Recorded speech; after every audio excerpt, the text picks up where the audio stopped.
Assalamualaikum warahmatullahi wabarakatuh. Sahabat sehat, RS Islam Klaten, apa kabar? Mudah-mudahan Allah memberikan kesehatan kepada kita agar kita bisa menikmati hidup dengan lebih baik. Hari ini kita kembali konten ngobrol santai bersama RSU Islam Klaten. Topik kita hari ini menarik banget berkaitan dengan fisioterapi. Kalau secara definisi, fisioterapi ini merupakan tindakan rehabilitasi medis untuk memulihkan keterbatasan fisik akibat cedera atau penyakit. Nah juga, fisioterapi ini bisa dilakukan pada pasien dari semua rentang usia dari berbagai macam tujuan. Misalnya, untuk meredakan sakit, kemudian persiapan olahraga, pre dan juga pasca persalinan, dan lain sebagainya. Hari ini juga narasumber yang luar biasa sudah bersama kita. Ada Mas Sigit Haryono yang akan menemani kita dan tentunya memberikan informasi menariknya untuk kita semuanya. Mas Sigit, Assalamualaikum warahmatullahi wabarakatuh. Waalaikumsalam warahmatullahi wabarakatuh. Kabar baik, Mas? Alhamdulillah, luar biasa. Tetap semangat. Sangat bersemangat, ya. Iya, hari ini kita akan bahas tentang kunci pemulihan dan juga kesehatan yang optimal nih ya, Mas ya. Siap-siap. Berkaitan juga dengan fisioterapi. Nah, kondisi medis yang seperti apa sih, Mas, yang paling umum ditangani oleh seorang fisioterapis ini? Baik, terima kasih Mas Agus. Ini pagi yang cerah. Agak mendung di luar. Harinya yang bagus gitu ya. Jadi kita berbicara masalah fisioterapi. Dan apa sih yang seringkali melibatkan fisioterapi di dalam memberikan asuhan ataupun pelayanan kepada pasien. Jadi bahwa fisioterapi tersendiri itu dikatakan atau disebutkan di dalam peraturan kementerian, itu adalah bentuk pelayanan baik terhadap individu ataupun kelompok masyarakat. Kemudian bertanggung jawab terhadap apa sih itu? Mengembangkan, memelihara, dan memulihkan gerak dan fungsi dari tubuh kita. Kemudian kita berbicara masalah tentang apa sih yang sering kita lakukan gitu ya. Di dalam fasilitas kesehatan atau di dalam rumah sakit nanti di klinik itu pun hal-hal yang sering kali kita temui atau yang kita beri asuhan pelayanan itu terkait dengan gangguan medis secara umum ya di bidang neurologi atau saraf. Itu klinisnya dia sering kita ketemu dengan pasca stroke. Ya, itu yang terkait dengan gangguan di saraf pusat ya, di otak itu pasca stroke. Kemudian juga beberapa hal tentang kondisi habis operasi. Baik itu nanti operasi patah tulang, kemudian bedah syaraf. Itu kita nanti bertanggung jawab di dalam memberikan asuhan kolaborasi terhadap pasien tersebut. Kemudian juga di bidang tentang ada juga kardiovaskuler dan kardiorespirasi itu kita biasanya untuk membantu pasien yang tirah baring lama, baik itu tirah baring karena gangguan kesadaran ataupun juga gangguan pasca operasi tindakan. Jadi itu nanti gangguannya adalah kita membantu pasien itu untuk mencegah terjadinya gangguan pernafasan. Karena pasien-pasien yang istirah baring lama, dia akan sangat berpotensi terjadi gangguan pernafasan. Nah itu yang dikaitkan dengan di gangguan kardiovaskuler ataupun kardiorespirasi. Kemudian juga bisa juga kita nanti bertanggung jawab di pasien-pasien yang mengalami gangguan jantung, fase rehabnya. Setelah fase tindakan atau fase kritisnya terlewati, setiap pasien kan ingin kembali beraktivitas. Nah itu nanti kita biasanya berkolaborasi dengan dokter dan teman-teman perawat itu untuk membantu pasien mencapai titik dia untuk bisa beraktivitas secara normal. Sesuai dengan kemampuan yang dimiliki oleh pasien tersebut. Juga nanti kalau terkait dan yang di saraf, terutama yang kalau saraf manusia itu ada saraf pusat dan tepi, kita biasanya klinis di lapangan itu juga yang saraf tepi itu pasca cedera, patah tulang itu kadang-kadang mengganggu atau mengiritasi dari saraf tepinya. Adanya kelemahan dari otot penggerak tungkai, otot penggerak tangan, kemudian kalau di daerah wajah itu nanti ada gangguan saraf tepi di wajah, itu nanti terjadinya kalau klinisnya namanya Bell palsy. Secara real di lapangan seringkali nanti masyarakat tekanan umumnya itu wajahnya lumpuh separuh gitu. Jadi merot ke satu sisi itu. Itu sangat banyak terjadi. Nah, itu nanti kita juga ikut berkolaborasi di dalam hal tersebut. Kemudian untuk anak-anak, kita juga berkolaborasi dengan teman-teman baik dari dokter anak, psikologi, kemudian dari terapis wicara, terapis okupasi, kita berkolaborasi untuk meningkatkan kemampuan tumbuh kembang anak tersebut. Nah, baik nanti dari anak tumbuh kembang yang karena dari penyakit ataupun karena kurangnya pemahaman tentang pola asuh. Itu akan banyak menimbulkan beberapa gangguan tumbuh kembang. Nah, kita bersama tim itu akan juga bertanggung jawab di kasus-kasus tersebut. Ini kalau misalnya kita bicara tentang tumbang anak atau tumbuh kembang anak ini, kasus-kasusnya semakin kesini semakin banyak atau gimana nih Mas? Jadi sebenarnya kalau kita bicara kasus atau kondisi gangguan tumbuh kembang anak, itu dari periode yang lama itu sudah banyak. Tetapi dengan awareness, pemahaman orang tua yang semakin bagus, akhirnya orang tua ini memiliki kepedulian terhadap tumbuh kembangnya anak, sehingga mereka lebih aktif. Karena sekarang juga eranya sudah era medsos, YouTube, dan digitalnya luar biasa, sehingga informasi yang diperlukan masyarakat itu akan mudah diakses oleh beliau, sehingga itu menimbulkan perhatian. Jadi yang lebih dari orang tua terhadap tumbuh kembang anak. Jadi ketika anak umur sekian kok belum bisa begini, orang tua udah mulai gelisah. Tapi kalau dulu barangkali karena memang pemahaman dan juga teknologi yang belum seberkembang sekarang, itu dibiarkan. Akhirnya pendekatannya juga adalah sudah terlambat dan sebagainya. Kalau sekarang sudah bagus dan awareness orang tua itu sudah sangat bagus, sehingga menimbulkan barangkali kasusnya kok kayak berkembang ya. Tapi sebenarnya bukan. Tapi justru itu budaya yang bagus. Nah, ini nanti karena apa? Karena anak-anak inilah nanti yang akan membawa kondisi dari sebuah negara di masa yang akan datang. Gitu Mas Agus. Jadi era digital ini memberikan banyak pengaruh, memberikan banyak efek ya untuk kita, terutama untuk orang tua ketika informasi itu didapat dengan mudah, kemudian official information-nya itu jelas gitu kan, akhirnya memberikan dampak, ternyata anak saya usia segini harusnya sudah seperti ini gitu, sehingga ketika ada yang tidak sesuai mungkin tidak sesuai dengan yang seharusnya, mereka sudah mulai mencari informasi harus gimana dan gimana gitu kan.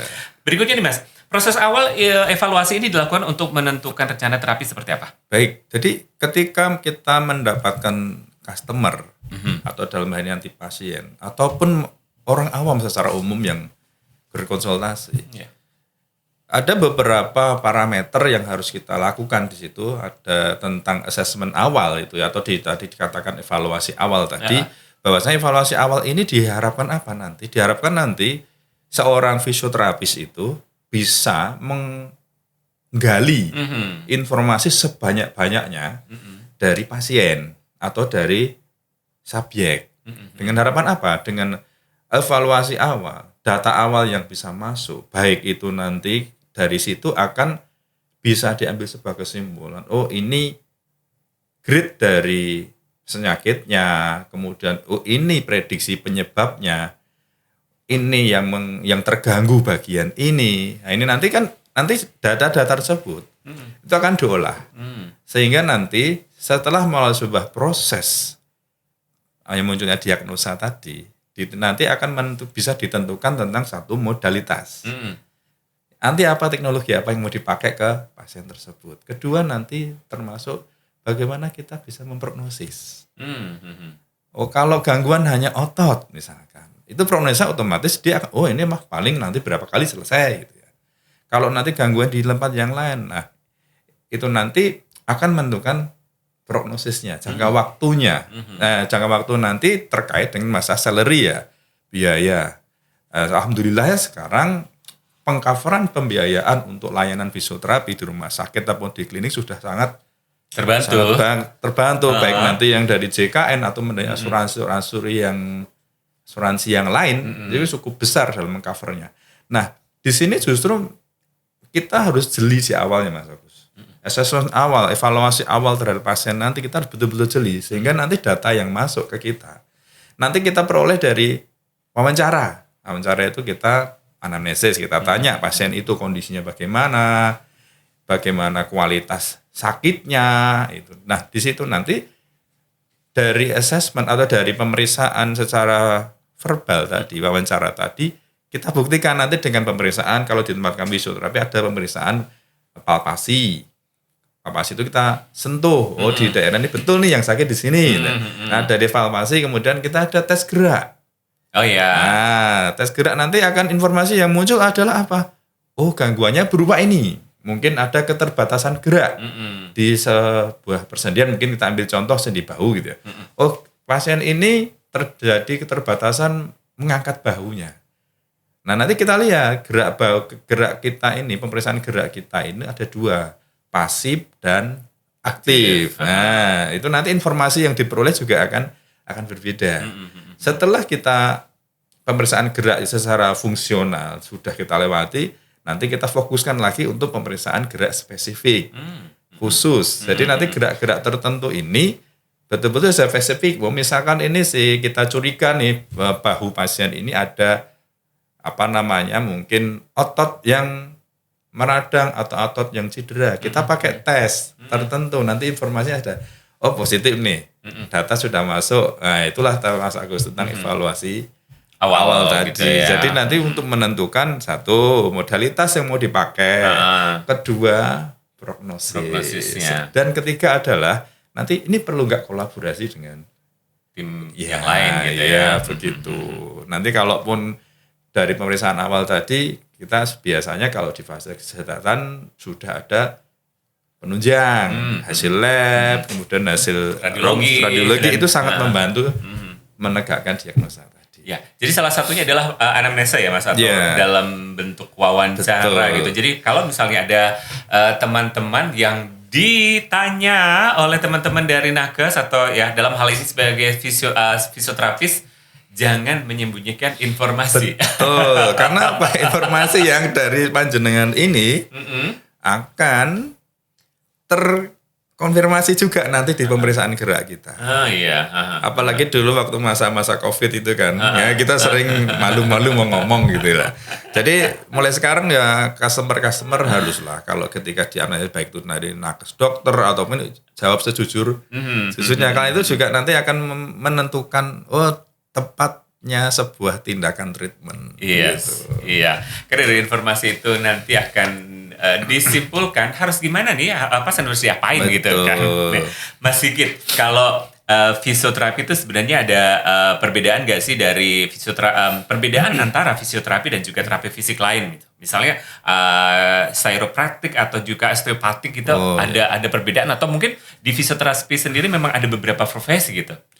Baik, Mas Agus, jadi memang di Indonesia bahkan di dunia itu, belahan dunia itu memang di dalam sebuah penanganan sebuah kondisi sakit atau kondisi penyakit itu rata-rata tidak bisa kita berdiri sendiri. Jadi harus betul-betul berkolaborasi. Nah, kemudian ketika kita mau berbicara tentang itu tadi fisioterapi, kemudian terkait dengan chiropraksi dan juga osteopati, itu memang ada irisan atau kemiripan. Jadi kalau di chiropraksi sendiri itu sistem didefinisikan itu sistem pengobatan penyakit yang menggunakan prosedur khususnya itu manipulasi terhadap tulang dan sendi. Ya, chiropraksi tersebut kalau kita lihat banyak konten di medsos itu di IG ataupun nanti di apalagi sekarang TikTok gitu kan. Jadi ketika kita gerakan tertentu di tulang mana kayak ya bahasa Jawanya kayak digerepek gitu ya. Dikeretek gitu. Ya. Prok. Itu memang ada metode seperti itu ada. Dan osteopati pun juga punya kemiripan yang sama dengan chiropraksi. Tapi yang jelas bahwasanya Mas Agus, baik chiropraksi atau kalau tenaga medisnya namanya chiropraktor ya. orangnya itu harus tersertifikasi. Oh iya. Harus. Benar. Jadi nggak bisa sembarang orang gitu. Karena itu nanti yang dimobilisasi, terutama kalau nanti terkait dengan tulang belakang, itu resikonya sangat besar ya. Sangat besar. Itu makanya betul-betul harus orang yang tersertifikasi, harus dia juga update keilmuannya. Kemudian kalau di fisioterapi sendiri, kita punya satu metode pengobatan yang hampir mirip. Kalau nama kita namanya terapi manipulasi. Menarik nih, manipulasi itu kalau dalam pikiran saya adalah sesuatu yang dipaksakan gitu. Betul, sesuatu yang direka-reka gitu. Betul, iya. Jadi kalau di tempat kami itu terapi manipulasi itu adalah betul, adanya satu aspek tulang itu gerakannya, persendian itu ada gesek, roll up, ada sliding, sama-sama rolling. Jadi gesek dan memutar. Nah, beberapa kasus, terutama kayak frozen shoulder, itu sendi bahu yang kalau dibahasakan kaku bahu, jadi frozen gitu, membeku bahunya. Itu rata-rata ada gangguan awalnya itu biasanya kondisi-kondisi yang ringan, Mas Agus. Tetapi kemudian tidak mendapatkan treatment yang pas, tidak mendapatkan treatment adekuat. Sehingga customer rata-rata menghindari gerakan tertentu, gerakan di bahunya, sehingga dia akan lama-lama kapsul sendi bahu ini, dia sifatnya itu elastis, dia akan membeku, jadi kanker, daya ulurnya menurun, sehingga gerakan di secara total sendi dia akan menurun. Makanya ada satu teknologi, boleh nanti chiropraksi ada, osteopati, kalau tempat kami namanya terapi manipulasi.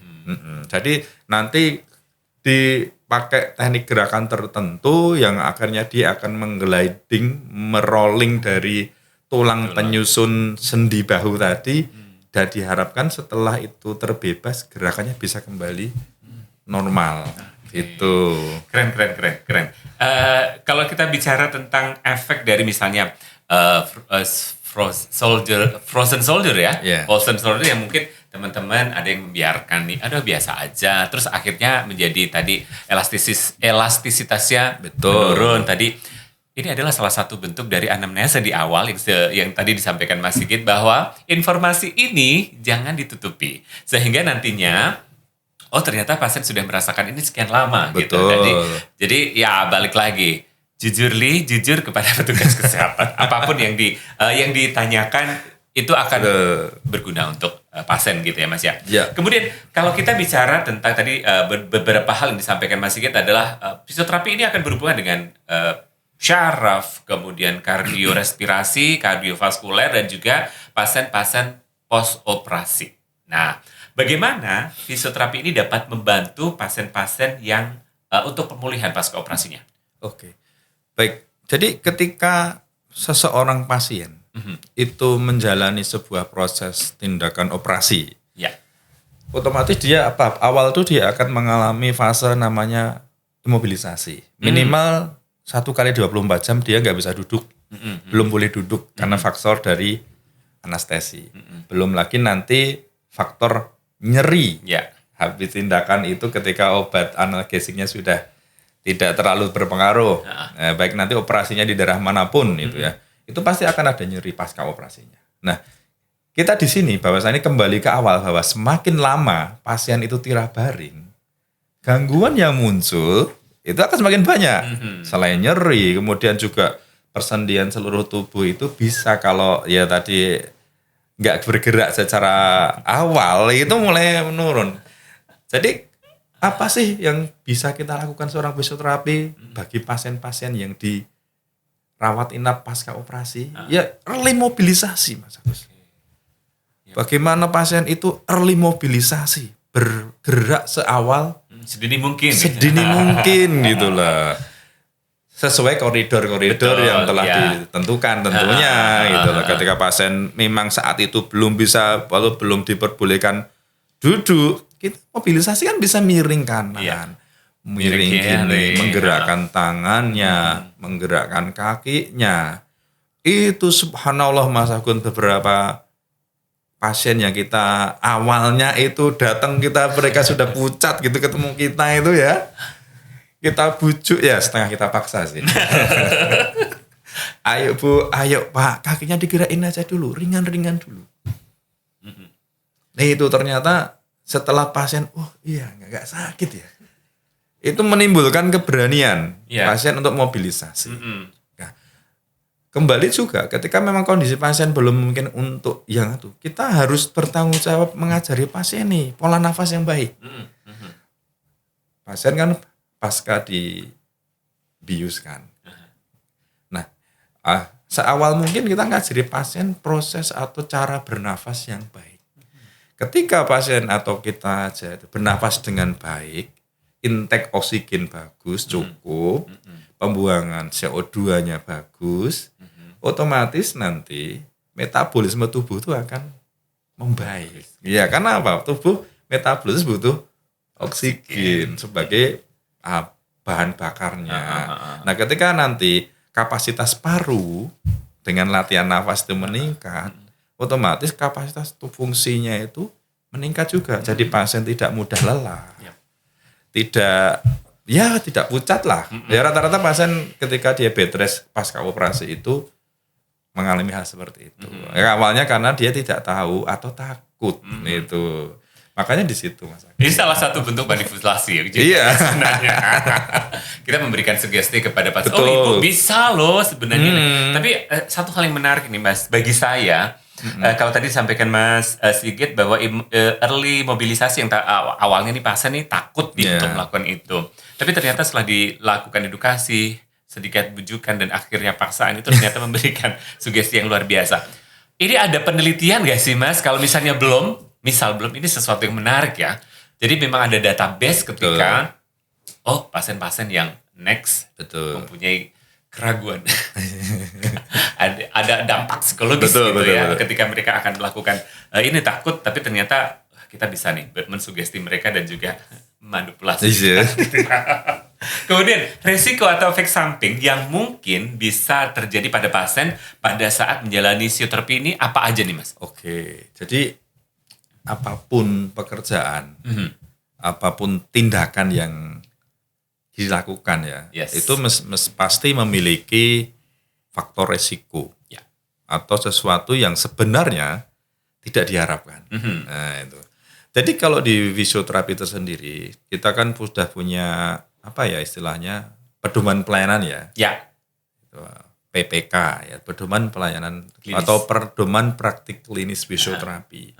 Artinya ketika sebuah kondisi ini kamu beri apa, dosisnya berapa, itu insya Allah aman. Nah, insya Allah aman. Asal kita tadi Mas Agus, jadi ada awareness dari terapisnya, fisioterapisnya itu. Awareness di dalam apa? Dalam ketika dia mengontrol kondisi pasien selama di dalam pelayanan. Ketika pasien dirawat jalan katakanlah begitu. Di rawat jalan kita punya beberapa modalitas yang salah satunya itu mengeluarkan efek panas. Suhunya panas ya. Jadi kita tahu ketika suhu panas itu resiko terjadinya luka bakar. Ada bahasa kombus gitu ya. Nah, ketika kita tidak memberikan edukasi yang pas kepada pasien nih. Misalkan kalau di tempat kita di RSI ini ketika kita treatment itu kita bisa biasanya dan sudah SOP-nya itu kita bisa menyampaikan informasi kepada pasien. Bapak nanti alat ini yang diberikan panjenengan itu nanti mengeluarkan panas sebagai efek samping dari gelombang elektromagnet katakanlah begitu ya. Nanti kalau merasa panas dan tidak nyaman langsung manggil kita gitu. Terus manggilnya gimana Mas itu ya? Teriak-teriak gitu kan.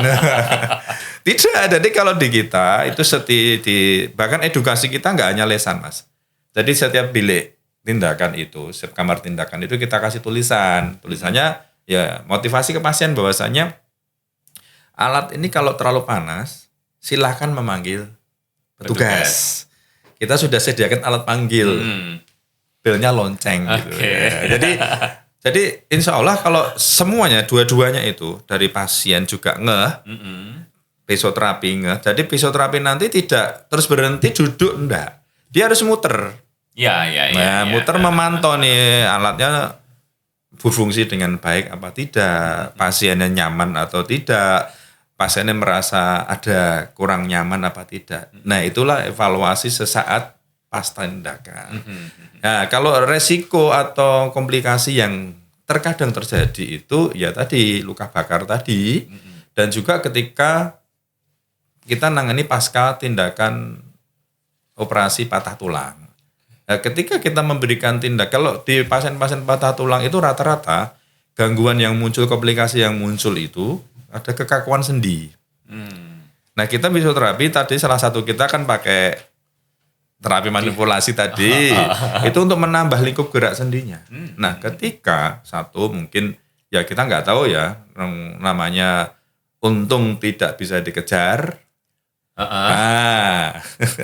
Bencana juga kita diharapkan gitu. Jadi kadang-kadang waktu treatment entahlah nanti yang human error di mana, mungkin handle petugas nggak bagus, itu kadang-kadang terjadi refraktur. Nah, itu makanya ketika memberikan tindakan betul-betul nih assessment awal tadi, kemudian pemeriksaan penunjang tadi, lihatlah rongsennya bagaimana. Oh, ini amannya posisi begini latihannya. Oh, ini posisinya belum bisa dipaksa nih gitu, belum di force nih. Ya udah. Sesuai dengan aturan yang ada, sebagai PPK-nya fisioterapi aja, kemudian keahlian terapis atau fisioterapis juga sangat menentukan. Ada jam terbang ya di situ. Betul, jam terbang itu menentukan. Ya, hard skill, soft skill, memang nggak bisa instan ya. Betul. Jam terbang akan memberikan dampak juga kepada kemampuan kita, skill kita. Betul Mas Agus. Kalau di RSI ini Mas, teknologi terbaru yang ada di fisioterapi ini apa aja, kemudian digunakan untuk apa nih? Baik, jadi kalau di Rumah Sakit Umum Islam Klaten untuk di polifisioterapi yang kita kelola saat ini, memberikan pelayanan kepada customer kita, kita fisioterapi ada di lantai 2 ya guys ya. Di lantai 2 gedung Selatan. Gedung Selatan. RSU Islam Klaten ya, sahabat sehat RSU Islam Klaten. Jadi nanti kalau teman-teman mau ke fisioterapi, silahkan di lantai 2 Gedung Selatan atau Gedung Lama di area atas Poliklinik. Betul. Oke. Lanjut Mas. Oke, jadi untuk peralatannya di tempat kita, insya Allah sudah memadai Mas Agus. Mulai dari infrared ada, kemudian yang efeknya tadi salah satunya ya kalau terlalu ya tadi asal SOP dipegang, petugasnya juga muter, pasien juga ngeh dengan dirinya sendiri, itu nanti insya Allah itu bisa dicegah. Kemudian kita ada elektrostimulasi. Jadi elektrostimulasi ini adalah sebuah alat yang sudah dirancang khusus merubah arus dari PLN dengan beberapa manipulasi dari elektronika. Kita bicaranya manipulasi nih hari ini. Betul. Nah, nanti arusnya itu bisa macam-macam keluar Mas Agus. Jadi mulai dari untuk arus yang bisa untuk blocking nyeri. Kemudian arus yang bisa untuk nanti mendidik otot yang tadi kondisi kayak bell palsy tadi. Mendidik otot, mendidik otot. Jadi nggak hanya otak kita yang dididik, tapi otot juga perlu dididik. Iya, karena dia lupa. Sempat lupa, kan lupa nggak bergerak dia. Iya, kalau orang bell palsy senyum nggak bisa, dia harus jadi dik lagi untuk senyumnya. Kemudian untuk juga kita ada ultrasound. Ultrasound ini teknologi yang digunakan adalah gelombang ultrasonik. Nanti diolah di alat kita itu menghasilkan satu gelombang ultrasound yang memiliki efek mikromasas, Mas Agus. Mikromasas ini nanti daya tembusnya itu lebih dalam sehingga bisa menyentuh ke tendon otot yang letaknya di dalam. Ini sangat cocok untuk kondisi-kondisi peradangan persendian. Peradangan tendon otot. Nah, itu sangat bagus dengan ultrasound tadi. Kemudian kita juga ada untuk laser. Nah, laser ini basicnya menggunakan gelombang cahaya. Dengan panjang gelombang tertentu dimodifikasi sehingga nanti menghasilkan efek terapeutik. Ya, dia sangat bagus juga untuk kondisi-kondisi kayak tendinitis. Tendinitis itu tendon otot yang meradang, kemudian Nyeri ya itu ya. sangat nyeri. Kemudian kapsulitis. Kapsulitis itu kapsul sendinya yang bermasalah. Itu bisa dipakai dua-duanya. Dua-duanya yaitu bisa laser, bisa ultrason itu Mas Agus. Masih ada? Masih ada. Masih banyak ya Mas masih. ya. Jadi sahabat sehat RSU Islam Klaten ada banyak fasilitas dan juga pelatihan yang ada di fisioterapi RSU Islam Klaten. Namun kita harus jeda untuk beberapa pariwara berikut. Beberapa yang berkaitan dengan aktivitas fisik itu kayaknya lagi hype gitu ya. Lagi banyak nih yang melakukan itu. Nah, peran fisioterapi untuk meningkatkan performa dari para atlet ini nanti seperti apa? Banyak penelitian mengatakan bahwa sebenarnya sakitnya kita ini cuma sekian persen yang karena sakit fisik kita. Rata-rata mungkin 60% ke atas itu karena psikologis, rohani kita yang sakit. Electrical stimulasi yang bisa kita pakai untuk pengurangan nyeri itu adalah TENS, arus TENS, kemudian interferensi. Woi, melaku ngapa sih Mas? Kerja. Loh, sana nih melenturkan otot ini. Ya, itu membangun kesadaran sendiri supaya nanti apa? Jangan sampai kena low back pain. Sebenarnya fisioterapi itu ketika dia nggak bawa alat apapun bisa. Alatnya sudah di pemberian Allah ini. Gitu ya. 2 tangan ini. Ada tangan, ada kaki.